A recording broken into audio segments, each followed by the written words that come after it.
यीशु मसीह के नाम में आप सभी को जय मसीह की।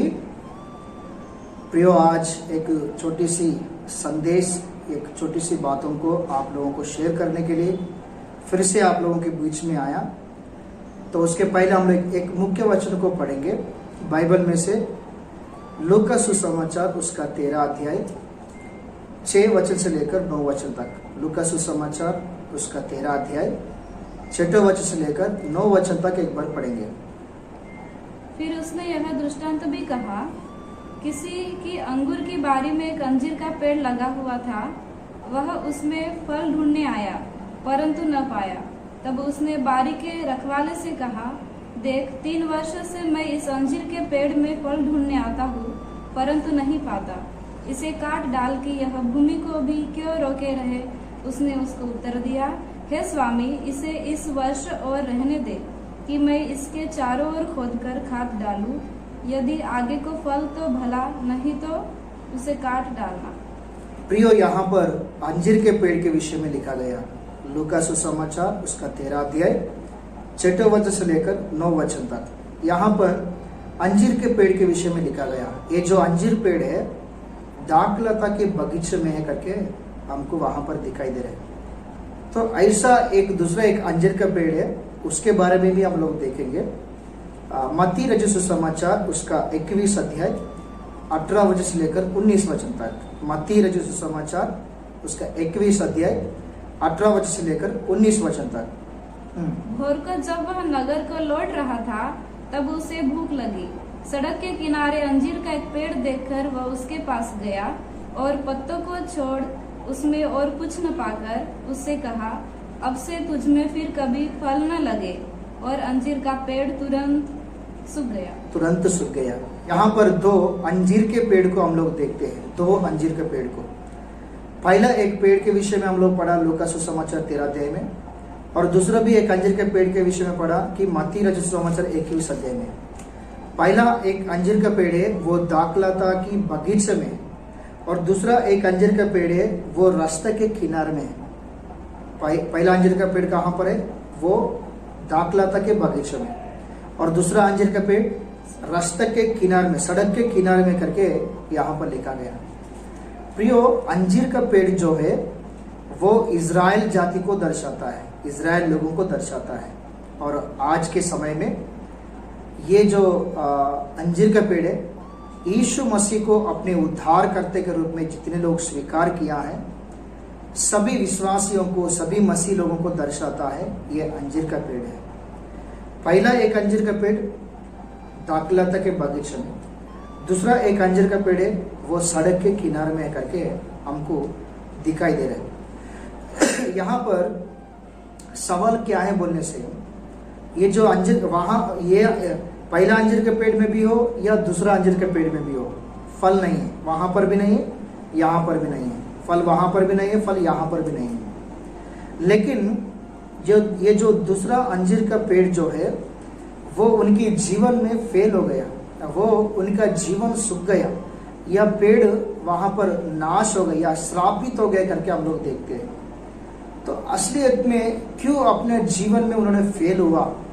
शायद उदाहरण इज़राइल लोगों को देखने से भी और उस अंजीर के पेड़ को देखने से भी, आज के समय में हम अपने आप को लागू करके देखने से भी, तो एक इंसान अपने जीवन में किस प्रकार से फेल होते जा रहे हैं, किस प्रकार से उनके जीवन में वो लोग गिरते जा रहे हैं, किस प्रकार से सब बातों में निराश हो रहे हैं।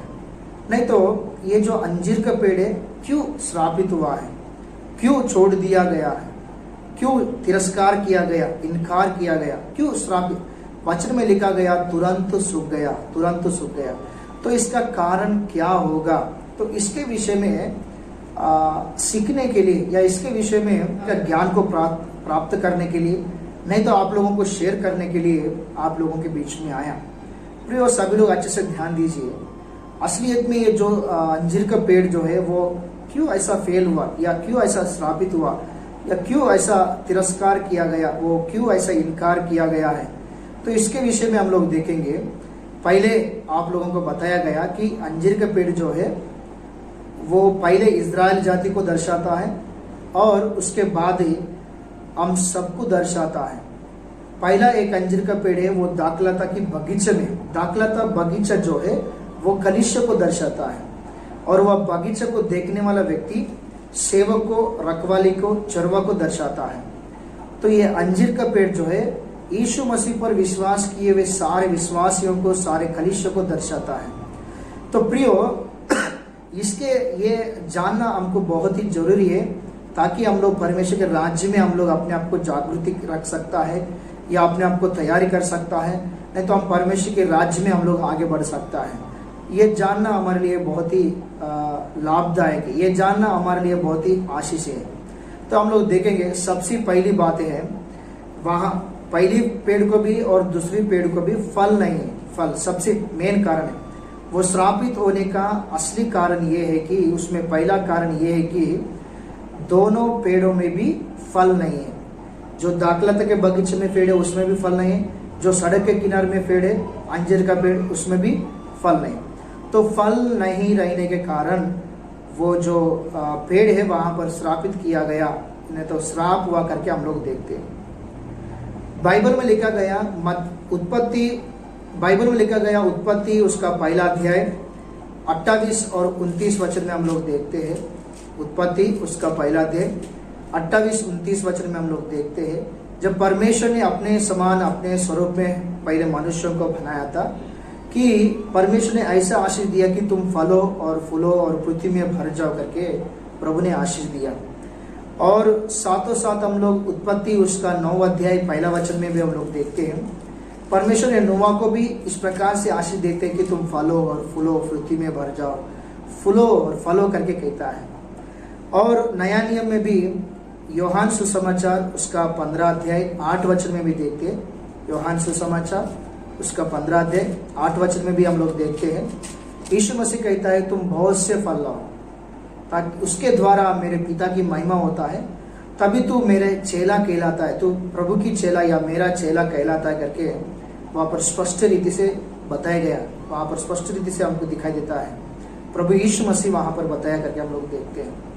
तो प्रियो, ये तीनों रेफरेंस भी हम लोग देखते हैं कि परमेश्वर ने हमारे जीवन में क्या चाहता है, हमारे प्रभु हमको क्या कहता है, हमारे जीवन में प्रभु क्या देखना चाहता है। सच में इतने बार सिर्फ यही 3 ही रेफरेंस करके नहीं, काफ़ी रेफरेंस को हम बाइबल में देखते हैं। परमेश्वर ने बहुत बार बताया अपने सेवक लोगों के साथ, अपना कलीसिया के साथ, अपने लोगों के साथ, तुम फूलो और फलो और पृथ्वी में भर जाओ, फूलो फलो फूलो फलो करके। तो ये सारे बातों को लेकर हम समझना चाहिए कि परमेश्वर हमारे जीवन में एक फल को देखता है, परमेश्वर हमारे जीवन में एक फलदायक जीवन को देखता है हमारे जीवन में। तो ये इस बात को हम समझ, इसके द्वारा हम परमेश्वर की प्रसन्न कर सकते हैं, इसके द्वारा हम परमेश्वर को महिमा कर सकते हैं। और उतना ही नहीं, जिनके जीवन में फल रहता है वही प्रभु की चेला कहलाता है, वही परमेश्वर की चेला कहलाता करके लिखा गया।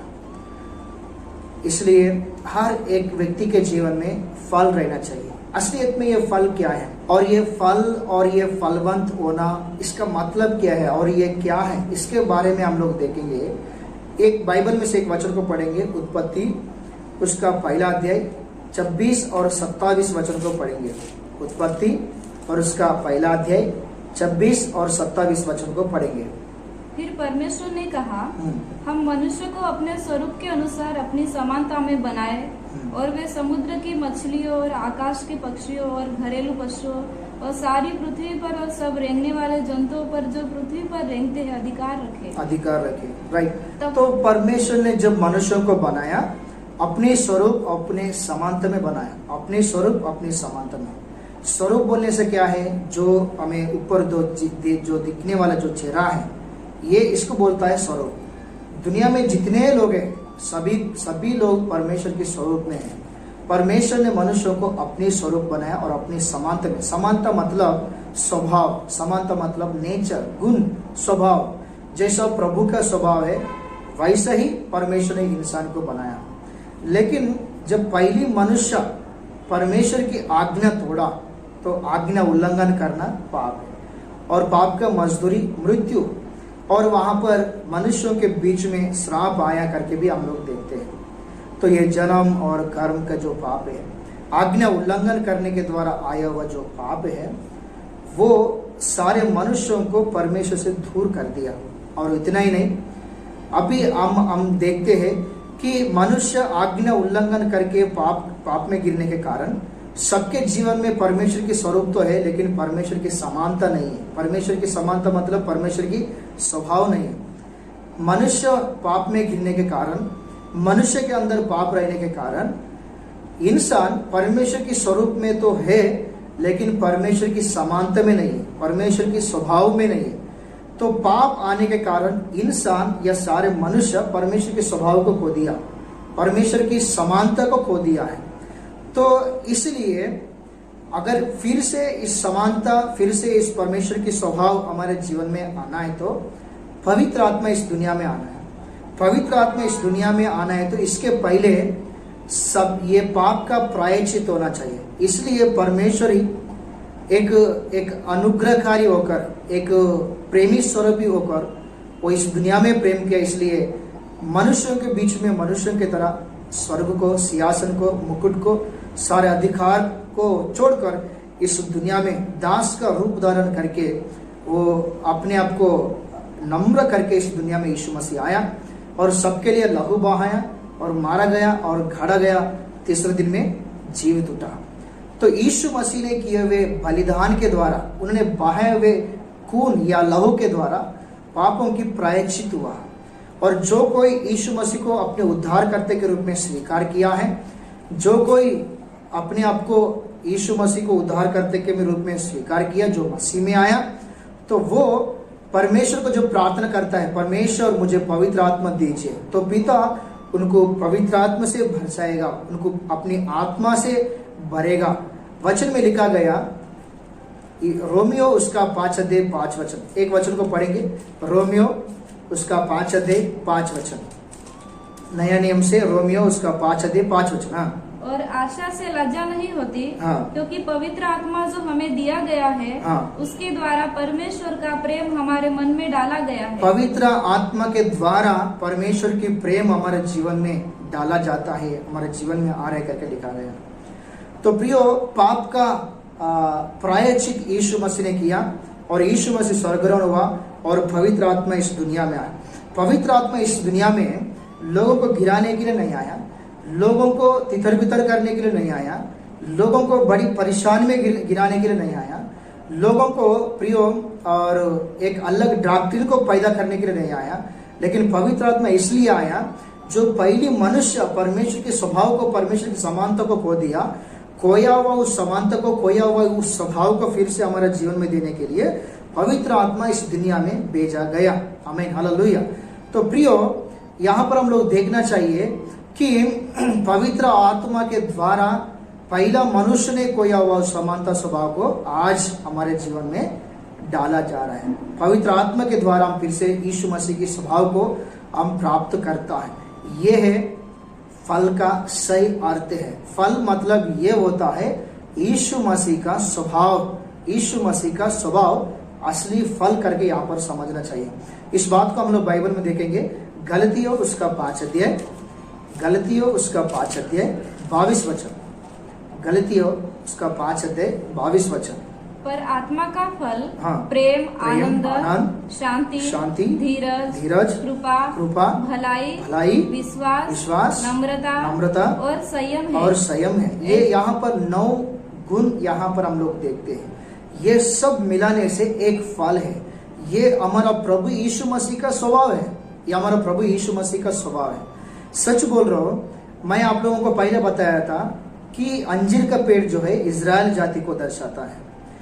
जब यीशु मसीह इस दुनिया में आया था कि इजराइल लोगों के जीवन में इस प्रकार के स्वभाव किसी के जीवन में भी हम लोग नहीं देखते हैं। और एक बार यीशु मसीह ऐसा बोला, ए यरूशलेम, ए यरूशलेम, मेरा भविष्य वक्ताओं को मार डालने वाला। जैसा मुर्गी अपने बच्चों को अपने पंखों के नीचे रखता है, वैसे ही मैं भी तुमको मेरे पंखों को नीचे रखने के लिए सोचा, लेकिन तुमने मेरा बात को नहीं सुना, तुमने मेरी बात को नहीं सुना करके लिखा गया। सच में सभी लोग अपना इच्छा, सभी लोग एक धर्म, एक परंपरा, एक रीति रिवाजी उसमें उसके चक्कर में था, उसी में था लोग, लेकिन सच्चाई को नहीं जाना।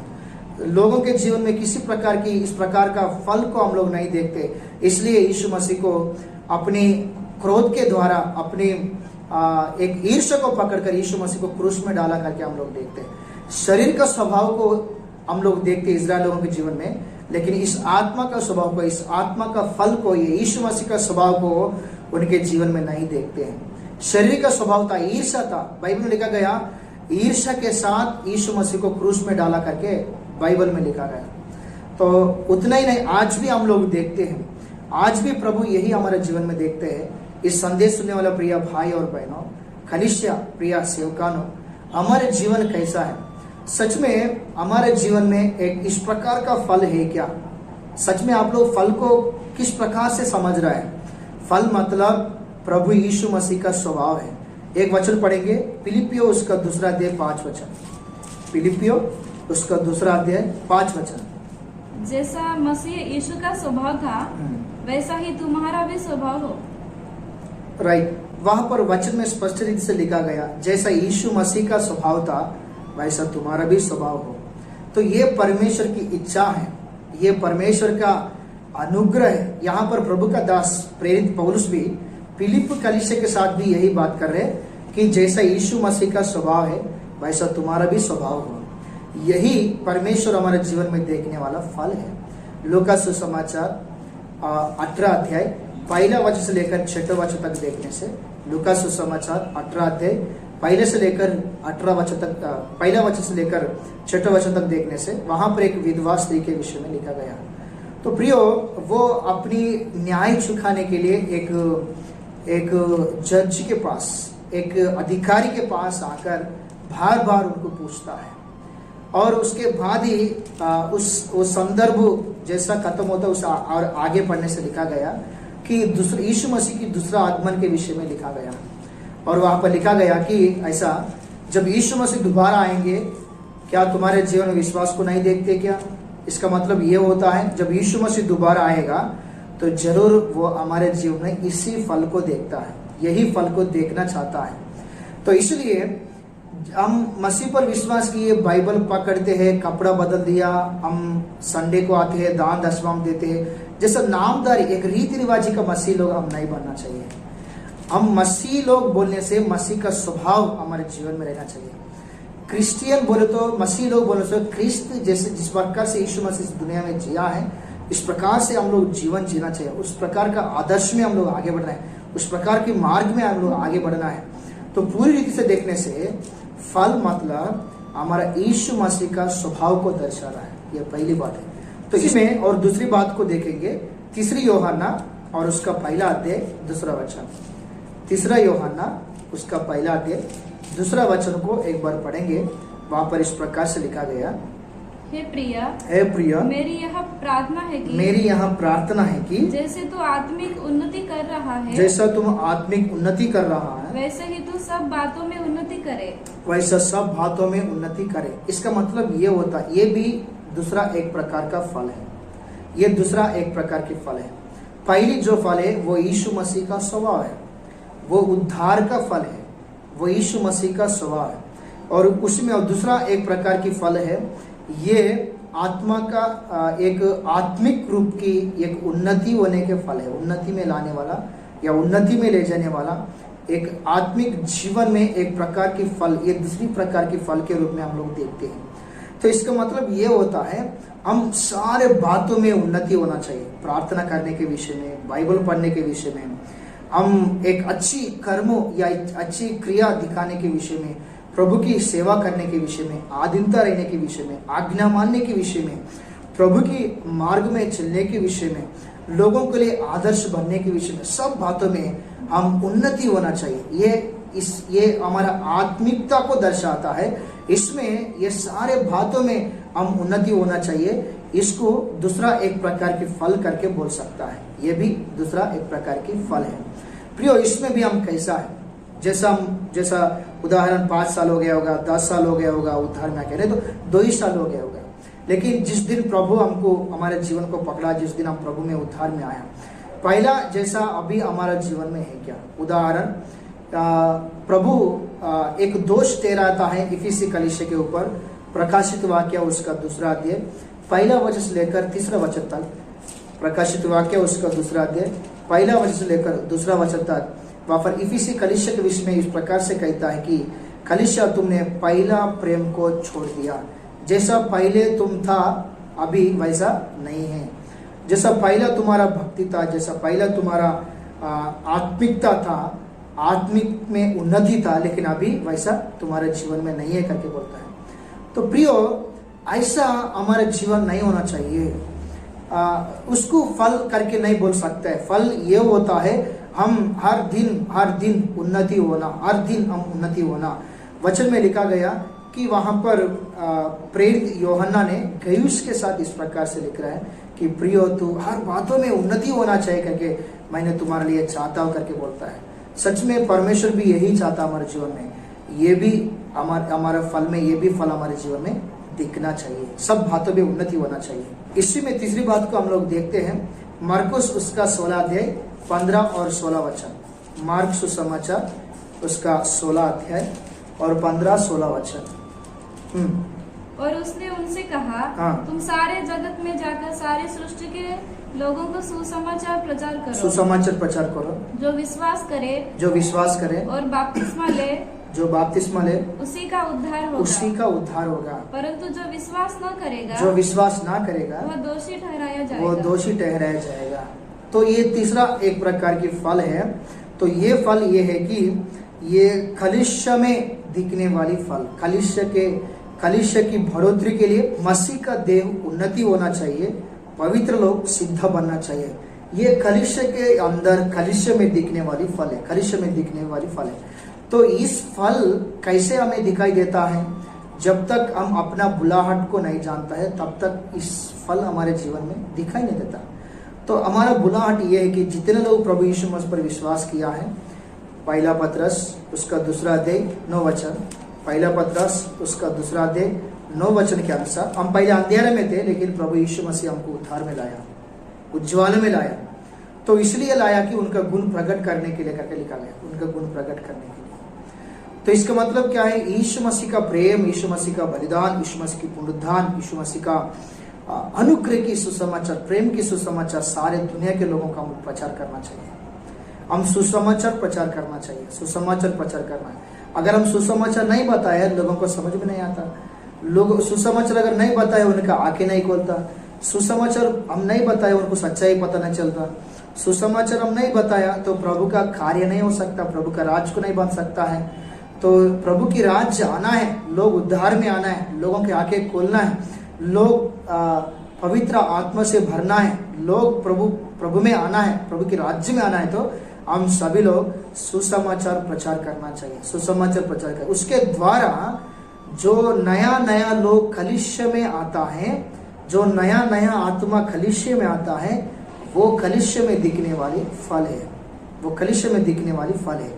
तो ये 3 प्रकार के फल को प्रभु हर व्यक्ति के जीवन में देखता है, हर व्यक्ति के जीवन में देखता है। उदाहरण, प्रभु मुझे उद्धार में लाया, एक व्यक्ति सुसमाचार बताने के कारण भी हो, या प्रभु मेरे को दर्शन देने के द्वारा भी हो, या कई कुछ अलग अलग प्रकार से हो सकता है। लेकिन प्रभु ने मुझे अपने राज्य में बुलाया, मुझे उद्धार दिया। लेकिन मैं क्या करना चाहिए? मैं भी दूसरा एक व्यक्ति को उद्धार में लाना है सुसमाचार बता के। तभी इसका अर्थ ये होता है मेरे जीवन में ये भी तीसरी प्रकार का फल भी मेरे जीवन में है करके उसका अर्थ होता है। तो इसलिए प्रियो, ये जो अंजीर का पेड़ है इसलिए श्रापित हो गया, इजराइल जाति जो इसलिए श्रापित हो गया, उनके जीवन में ये 3 प्रकार का फल में से एक भी उनके जीवन में नहीं है। और ये अंजीर का पेड़ भी इसलिए श्रापित हो गया कि उसमें फल नहीं है। जो दाखलता के बगीचे में उसमें भी फल नहीं है, जो सड़क के किनारे में उसमें भी फल नहीं है। तो प्रियो, हमारे सबके साथ प्रभु यीशु मसीह बात कर रहे हैं, तो हमारे जीवन में ये फल होना बहुत ही जरूरी है। फल में 3 बातों को बताया, उसमें से पहला है यीशु मसीह का स्वभाव हमारे जीवन में है, और उसमें दूसरा है वो हमारा आत्मिकता में उन्नति, हर बातों में उन्नति, वो दूसरी प्रकार की फल है। और तीसरा है हम उद्धार में आया और दूसरों को सुसमाचार बता के उद्धार में लाना है। ये कलीसिया की उन्नति या मसीह का देह उन्नति होने के लिए, पवित्र लोग सिद्ध बनने के लिए करके इफिसी में लिखा गया। तो ये कलीसिया में दिखने वाली फल है, तो ये सुसमाचार की फल है, ये परमेश्वर के राज्य की फल करके हम लोग देखते हैं। ये तीन बातें हम फल के रूप में देख रहे हैं। ये फल हमारे जीवन में दिखना चाहिए। ये फल इस अंजीर के पेड़ में नहीं था, इसलिए वो श्रापित हो गया। तो ये संदेश सुनने वाले, हमारे जीवन कैसा है? सच में ये तीन प्रकार के फल हमारे जीवन में है क्या? सच में हम फलदायक जीवन है क्या? अगर हमारे जीवन में फल नहीं है, हम कैसे परमेश्वर को महिमा करेंगे? अगर हमारे जीवन में फल नहीं है, हम कैसे बोलेंगे मैं प्रभु की चेला? क्योंकि बाइबल में लिखा गया, जो बहुत से फल लाता है वो प्रभु को महिमा करता है, तभी वो मेरा चेला कहलाता करके यूहन्ना 15:8 में लिखा गया। तो एक बार हम अपने आप को परखेंगे, हमारे जीवन कैसा है। और ये अंजीर का पेड़ श्रापित होने का और एक कारण है, वो भी देखेंगे। हम लोग वहां पर देखते हैं, पहली जो अंजीर का पेड़ है वो द्राक्षलता के बगीचे में है, लेकिन दूसरा एक अंजीर का पेड़ है वो सड़क के किनारे में है। द्राक्षलता के बगीचे में रहने वाला जो पेड़ अंजीर का पेड़ है वो श्राप नहीं हुआ, वो फलने के लिए, मन फिराने के लिए समय दिया गया है। क्योंकि वहां पर कलीसिया है, द्राक्षलता बगीचा, और वहां पर देखभाल करने वाला पास्टर भी है। उन्होंने प्रार्थना किया, प्रभु भी उनको आगे बढ़ने के लिए समय दिया। लेकिन जो दूसरी अंजीर का पेड़ है वो सड़क के किनारे में है, ना कलीसिया, ना पास्टर, ना किसी का सपोर्ट, वो स्वतंत्र में है। तो इसलिए वो तुरंत श्रापित हो गया। इसका मतलब ये होता है, तो संगति में नहीं है। ये जो अंजीर का पेड़ है वो कलीसिया के साथ, अपना सेवक लोगों के साथ संगति में नहीं है, रिलेशन में नहीं है। तो ये दूसरा कारण है, इसलिए वो श्रापित हो गया। तो ये पहले अंजीर का पेड़ कलीसिया में और संगति में, इसलिए फल नहीं रहने के बावजूद भी और मन फिराने के लिए, आगे बढ़ने के लिए समय दिया गया। लेकिन ये जो दूसरा पेड़ है वो तुरंत श्रापित हो गया।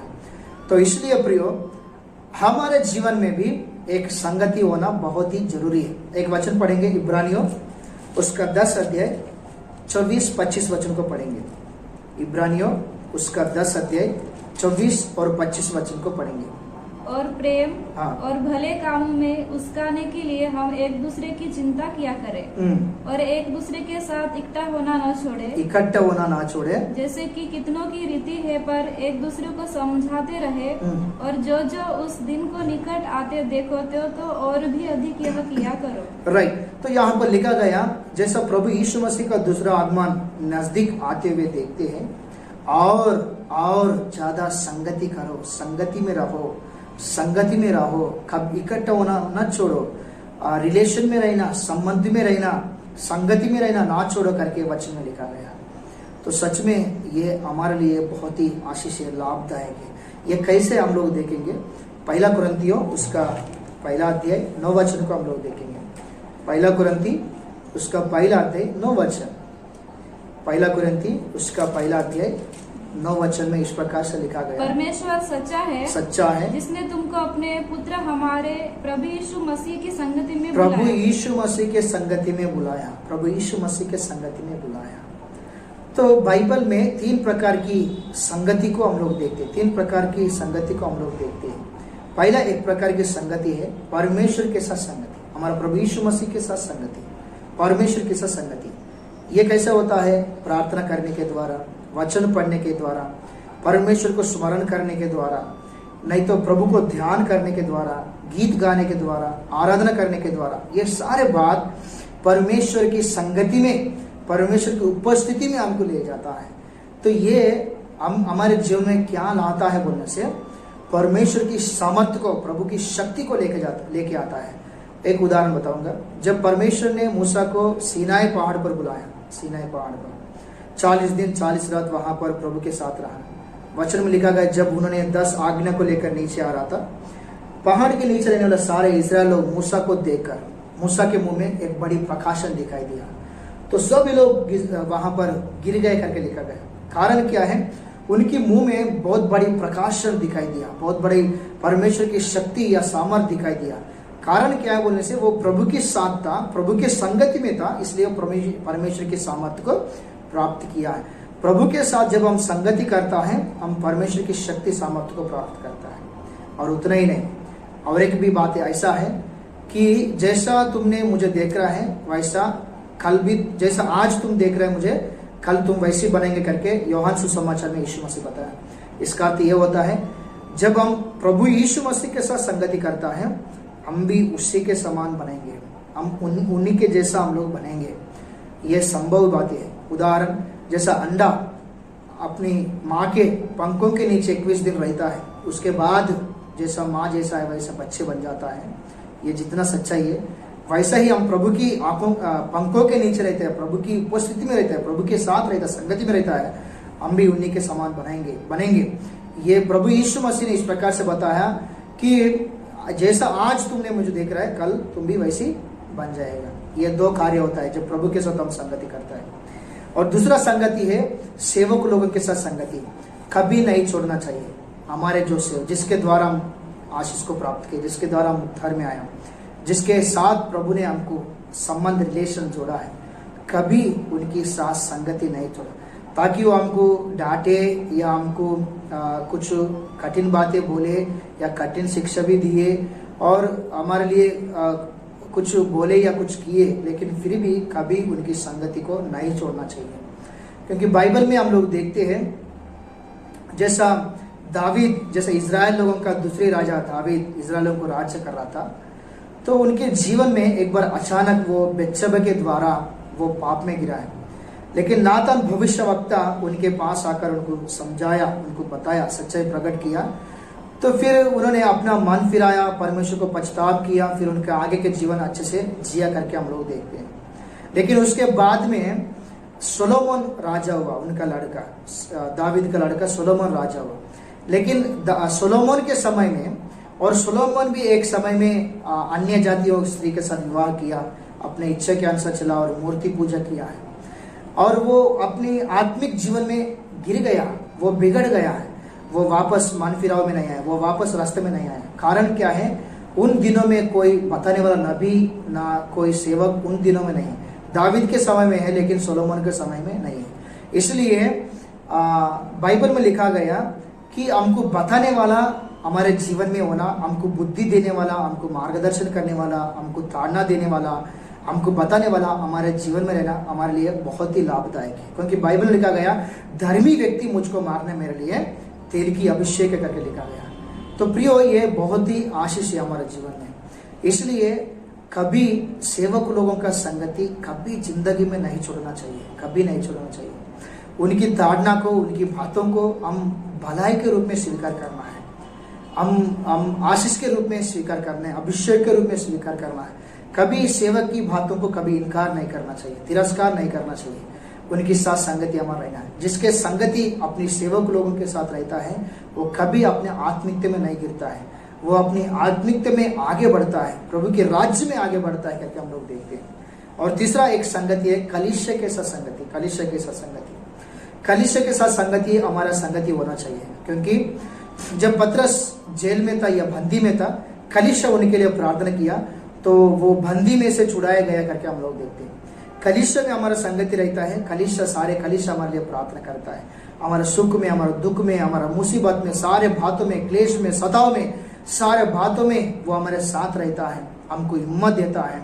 इसलिए हमारा संगति कलीसिया के साथ होना चाहिए। और उतना ही नहीं, जब हमारा संगति कलीसिया के साथ रहता है, कलीसिया में होने वाला सब प्रकार के काम की अनुभव हमारे जीवन में रहता है। क्योंकि जो भी कार्यक्रम है, शादी, मृत्यु, जो भी एवरीथिंग, सब कार्यक्रम कलीसिया के अंदर होता है, कलीसिया के बाहर नहीं होता है। जिसका संगति कलीसिया के साथ रहता है, वो सब प्रकार की अनुभव उनको रहता है। इसलिए प्रियो, ये जो अंजीर का पेड़ है वो संगति में नहीं था, वो सेवक के साथ, ना सेवक के साथ, ना कलीसिया के साथ, ना प्रभु के साथ, वो संगति में नहीं था, वो अकेला था। इसलिए वो उनका जीवन सूख गया, उनका जीवन श्रापित हो गया करके हम लोग देखते हैं। इस संदेश सुनने वाला प्रिय भाई और बहनों, मेरा प्रियो, आज हमारा जीवन कैसा है? हम सही में संगति में है क्या? हम सही में संगति में है क्या? एक बार अपने आप को, जीवन को परखेंगे। ये तीन प्रकार की संगति, प्रभु के साथ, सेवक लोगों के साथ और कलीसिया के साथ, कैसे हम मसीह जीवन को बिता रहे हैं, कैसे हम मसीह में आगे बढ़ रहे हैं, एक बार हम अपने आप को रखेंगे। और ये अंजीर का पेड़ सूखने का या श्रापित होने का और तीसरा भी एक कारण है, वो भी देखेंगे। कि न्याय उसका 9 अध्याय, न्याय उसका 9 अध्याय 10-11 वचन को पढ़ेंगे। न्याय उसका 9 अध्याय 10 वचन से लेकर 11 वचन तक।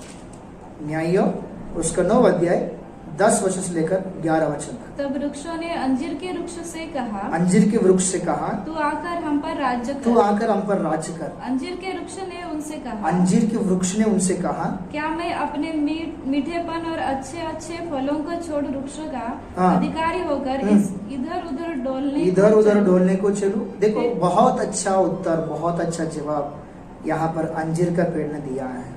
अंजीर का पेड़ ने दिया है। ये न्यायियों के समय है।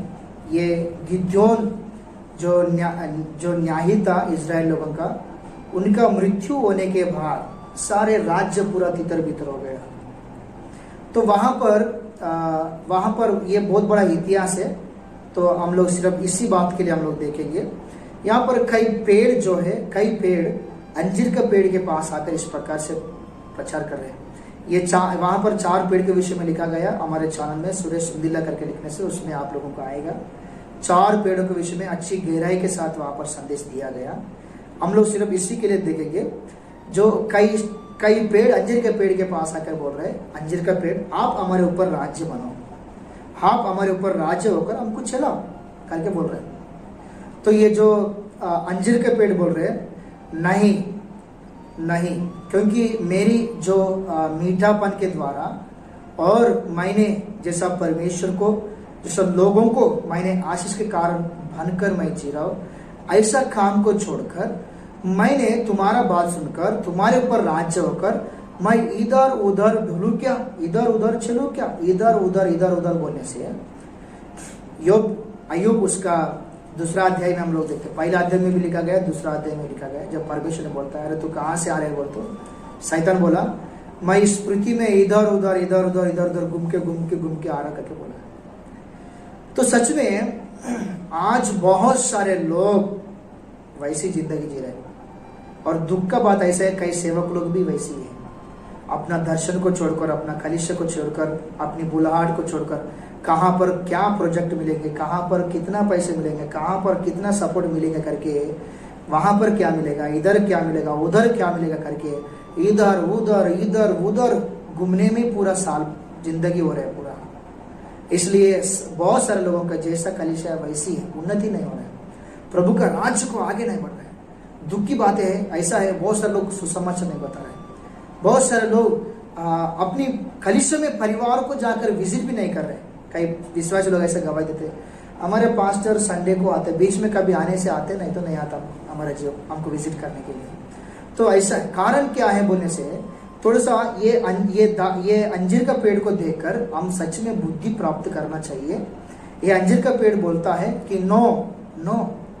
अगर आप लोग समझ लीजिए, अगर कोई आपके पास आए, पास्टर भी हो या आप विश्वासी भी हो, अगर कोई आके, दादा नहीं तो दीदी आप हमारे गांव में सरपंच बनो, नहीं तो आप MLA बनो, नहीं तो आप आमदारी बनो करके अगर कोई आके अगर सपोर्ट करे, नहीं, परमेश्वर ने स्वर्गदूतों को भेजकर मेरे साथ बातचीत किया करके सोचेगा, परमेश्वर ने मेरे को दर्शन दिया, परमेश्वर ने मेरे को बताया करके सोचेगा।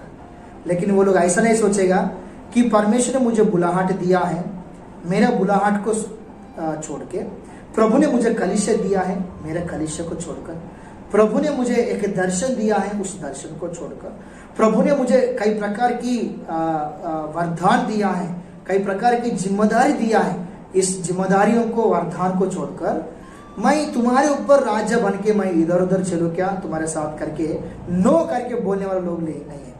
एक पेड़ बोल रहे हैं नो करके, लेकिन सच में नो करके नहीं बोल रहे लोग। अभी कारण क्या है? अधिकारी, एक लीडरशिप, एक अधिकार, मैं एक बड़ा अधिकार बन सकता हूँ, मैं धनवान बन सकता हूँ, मैं इतना पैसा कमा सकता हूँ, मतलब अपने आप को बढ़ाने की कोशिश करता है, अपने आप को उन्नति करने के लिए, अपने आप को बढ़ाने के लिए, अपने आप को घमंड में लेने के लिए। प्रियो, बाइबल में लिखा गया कि पर जो अपने आप को छोटा करता है परमेश्वर उसको ऊंचा करता है, जो अपने आप को ऊंचा करता है प्रभु उनको छोटा करेगा, लिखा गया। तो परमेश्वर ही हमको आगे बढ़ाना है, हम खुद ऐसा नहीं होना चाहिए। तो हर बात को परमेश्वर का ही करके नहीं बोलना चाहिए, क्योंकि प्रभु एक उद्देश्य के लिए हमको बुलाया। हमको मालूम है हम पैसा को देखकर, अधिकार को देखकर, किस चीज को देखकर हम असली बातों को भूल जाता है, असली बातों को भूल जाता है, और हम बोलने लगता है कि उसमें उसके आशय के ऊपर, उसके आशय के चक्कर में, उसकी लालसा के चक्कर में गिरा, और हम क्या बोलता है, नहीं प्रभु ऐसा रास्ते में अरे हम खुद जा रहे हैं, प्रभु नहीं लेके जा रहे। ऐसा बोलता है प्रभु ने मुझे लेके जा रहे हैं, प्रभु ने मुझे लेके जा रहे हैं, प्रभु ने मुझे ऐसा किया। नहीं, ये हमारा गलती, बहुत बड़ा गलती है ये। हम करता है प्रभु के ऊपर डाल देता है, प्रभु के ऊपर डाल देता है। वैसा नहीं, नो बोलने वाला व्यक्ति प्रभु के लिए चाहिए, ऐसा लोग प्रभु के लिए चाहिए। एक मिस्र देश में ये फिरौन राजा की पत्नी आकर व्यभिचार करने के लिए प्रेरणा करता है, या यूसुफ क्या बोला, नो करके बोला, नो। इसलिए वो उस देश में एक प्रधानमंत्री बन गया।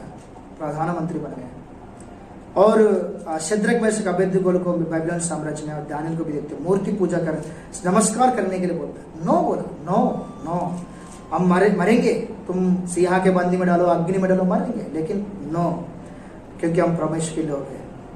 देखो ऐसा था, इसलिए वो लोग उस देश में बड़ी अधिकार बन गए वो। और अब्राहम को एक राजा आकर कुछ पैसा देता है, लेकिन अब्राहम ने नहीं लिया, क्योंकि तुम्हारा पैसा के कारण मैंने जिया करके मेरा नाम नहीं आना चाहिए करके, मैं तुम्हारा पैसा मेरे को नहीं चाहिए करके बोला। मैं प्रभु के ऊपर आधारित को ओद कर चलने वाला करके बोला अब्राहम ने।